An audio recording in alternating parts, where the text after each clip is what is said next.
Bismillahirrahmanirrahim. Medad ya Mawlana. Un poeta de lengua árabe vino a la morada de un rey. Este rey era turco y ni siquiera conocía el persa. El poeta compuso un elocuente poema en árabe en elogio suyo y se lo llevó.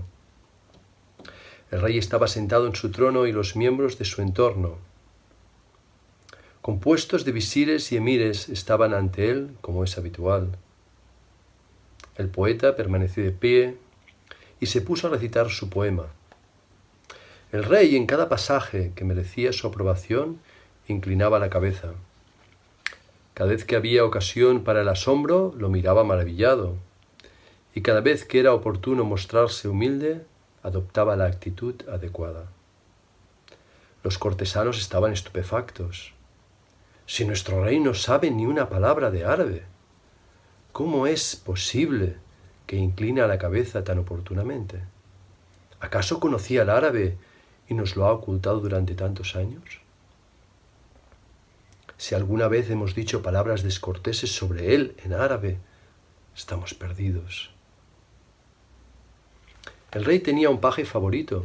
Los cortesanos se reunieron con él, le regalaron un caballo, una mula y dinero, y se comprometieron a hacerle otros muchos obsequios. «Infórmanos», le dijeron, ¿conoce el rey el árabe o no?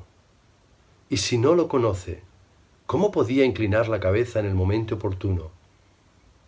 ¿Era esa oportunidad un prodigio o se debía a la inspiración?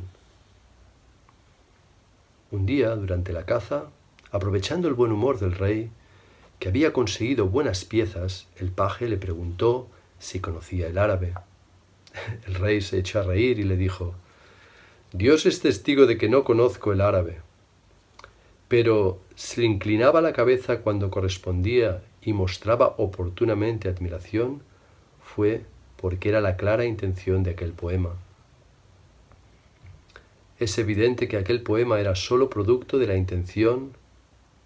Sin intención no se habría compuesto. En la intención desaparece la dualidad afecta al derivado, pero la raíz es una.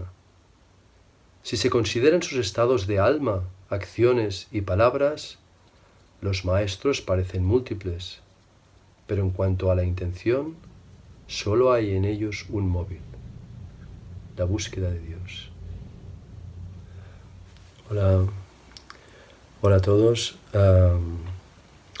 Quiero en primer lugar dar las gracias a la Asociación para el Diálogo Interreligioso e Interconfesional de Zaragoza, de Aragón, por darme la oportunidad de poder dirigir estas palabras con la sola intención de compartir unos años de búsqueda. Quisiera que a lo largo de los próximos minutos pudiera exponer algo que sea de utilidad para las personas que toman el tiempo de ver este vídeo. Intentaré dividirlo en algunas partes que quizá pueden ser de mayor o menor interés, y en todo caso con una clara intención, que es la de ayudar a las personas que quieren iniciarse en una búsqueda espiritual. Existirían dos modos de leer a Rumi, por lo menos, si no más. El primer modo de leer a Rumi sería sentirse atraído por su literatura, por su obra, por su poesía, por la belleza de sus palabras, por sus discursos altamente interesantes para el intelecto, y qué duda cabe que hay un placer sensorial en la pura lectura y degustación de su obra. Luego habría otro segundo modo que para nosotros sería el interesante, que es buscar en la obra de Rumi ayuda para poder guiarse en un tiempo en el que el acceso a los maestros vivos es especialmente difícil. Vivimos en un tiempo que tenemos muchísimo acceso a la información. Podríamos decir que esta es la sociedad de la información. Sin embargo, que esta información se convierta en conocimiento es difícil, porque se necesita un cierto criterio y una capacidad intelectual para poder discriminar lo que es valuoso de lo que no lo es, Y habría también además una segunda parte que sería cómo convertimos el conocimiento que expresa en principio lo verdadero en sabiduría, que expresaría cuando alguien incorpora ese conocimiento y es ese conocimiento.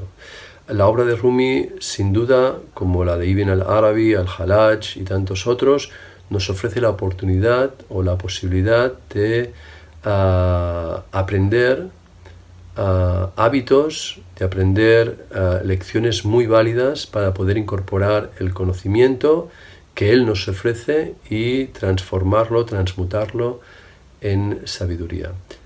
Lo primero que quisiera decir es que cuando hablamos de Rumi como un océano de amor, es como cuando hablamos de los maestros en general como océanos de amor.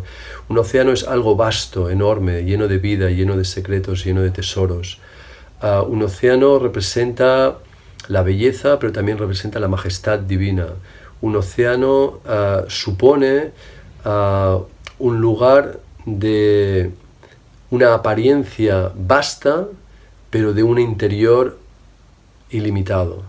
Y los maestros, en cierto modo, representan esta figura de un personaje que tiene bajo una apariencia de serenidad o de majestad o de belleza, esconde unas profundidades de saber y de experiencia mística que seguramente son absolutamente inimaginables tanto para el discípulo como para personas ajenas al camino espiritual. Lo primero que sería interesante subrayar es que cuando nosotros acercamos en el siglo XXI desde sociedades y culturas como la nuestra, desde ciudades con el ritmo y la vitalidad como las nuestras, con el ritmo 3.0 que vivimos hoy en día, con nuestras distracciones absolutamente desbordantes, requiere un primer momento de silencio. Entrar en el estudio de Rumi, intentar sacar provecho de él o de cualquier otro maestro espiritual, especialmente en el sufismo, requiere de un momento de silencio, un momento de sosiego, una parada para degustar sus indicaciones. Las indicaciones de Rumi se dan a través de cuentos, a través de anécdotas, a través de poemas, a través de historias. Como es frecuente, la sabiduría se transforma en el interior del peregrino a través de la meditación. Por lo tanto, la invitación es a meditar, a rumiar, a recapacitar, a repensar las palabras de Rumi de tal modo que puedan tener un efecto lo más interior posible. Es muy importante interiorizar las enseñanzas y luego llevarlas a la práctica. Hay muchísimas personas que pueden leer muchos libros de conocimiento, de caminos espirituales, de maestros, de incluso descripciones de las etapas del camino espiritual, que se experimenta en cada etapa. Sin embargo, aquella persona que no toma el esfuerzo, que no hace el esfuerzo disciplinado, constante y persistente de querer incorporar en el día a día, en su persona, en su personalidad, en su carácter, en su quehacer diario, todas esas muestras que los maestros nos dan del carácter excelente, del insan al-kamil, del hombre perfecto, en la medida que uno no hace un esfuerzo para incorporar eso y para abandonar todo lo demás, es muy difícil que haya éxito interior. Las personas con mucha facilidad se entregan a la lectura de grandes obras místicas, pero existe una gran pereza, una gran dificultad, un gran rechazo a incorporarlas en el día a día, a convertirse en un practicante de esas enseñanzas y de ese estudio. Hoy en día hemos dicho que es extraordinariamente difícil encontrar un maestro vivo, especialmente entre tal míriada de personajes más o menos pintorescos, más o menos atractivos, más o menos luminosos, y ciertamente podríamos decir que no es sino un regalo que alguien pueda encontrarse con un maestro vivo y tenga la suerte de ser tomado de su mano. Por lo tanto, ¿qué cabría hacer si estamos viviendo en una gran ciudad o vivimos en una población alejada y no tengo acceso, o creo no tener acceso a un maestro vivo? E incluso mi razón me dice que no sé hasta qué punto eso es posible o siquiera necesario. Bien, para todas estas personas decir que igual que un carpintero aprende su oficio de la mejor de las maneras en compañía de un experto ebanista, que un albañil aprende su oficio acompañando a un experto oficial de primera, y así sucesivamente con todos y cada uno de los oficios y artes, la mejor manera de aprender y profundizar en el camino espiritual sería acompañar a alguien que ya él haya recorrido este camino, él haya hecho el esfuerzo de purificarse de todo egoísmo y se haya sentado en el trono de su corazón en pleno estado de paz, en serenidad, y desde allí pueda dirigirse al mundo sin ser perturbado por él. Pero es cierto que tenemos que ser personas prácticas, y de algún modo se nos ofrece la posibilidad de acceder a estos grandes libros, estos grandes tratados, estas guías espirituales que las hay en muchas tradiciones, y particularmente en el sufismo encontramos en la obra del Masnavi de Rumi, en la obra de el Fiji Mafiji de Rumi, y también en otras obras de otros autores como Ghazali, o podríamos decir Huchuwiri, o Sanai, o tantos otros que nos describen cuáles son las etapas del camino, cuáles son los pasos requeridos para el que quiere iniciarse, y sería bueno leerlas con atención, tomar notas e intentar, como decía antes, ponerlo en práctica en el día a día. Rumi es un modelo de guía porque Rumi empezó siendo un sabio, siendo un erudito, siendo un gran y respetado hombre de religión de su tiempo, alguien que había almacenado muchísimo conocimiento y fue tocado por el deseo de experimentar, de transmutar todo ese conocimiento en sabiduría. Quiso él entrar en el camino de la mística y de la experiencia del éxtasis espiritual para poder entrar en la cercanía de lo divino. Podríamos decir que esa es una llamada y un anhelo muy actual, o podríamos decir que es un anhelo de todo tiempo, y que todas las personas participamos en mayor o menor medida de este anhelo, pero nadie es absolutamente ajeno a él.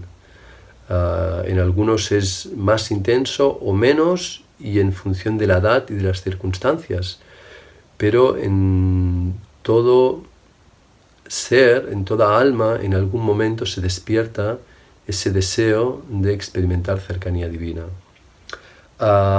¿Qué se requiere para alguien que experimenta o que detecta en sí ese deseo de realizar un camino espiritual, un camino de búsqueda, un camino de purificación, un camino o una batalla contra el ego?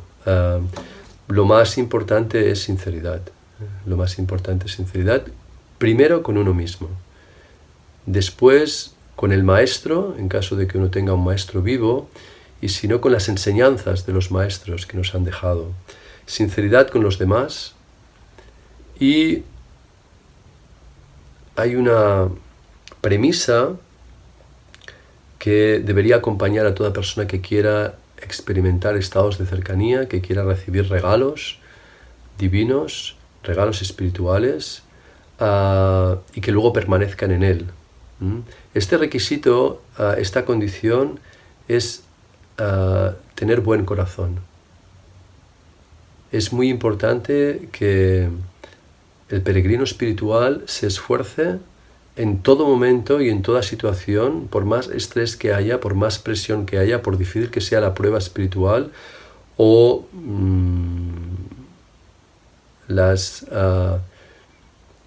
expectativas que uno pudiera tener, no importa, es fundamental que alguien guarde su buen carácter y su buen corazón e intente en toda medida no hacer daño a nadie, no herir a nadie ni en el corazón, ni en los sentimientos, ni lógicamente en lo físico.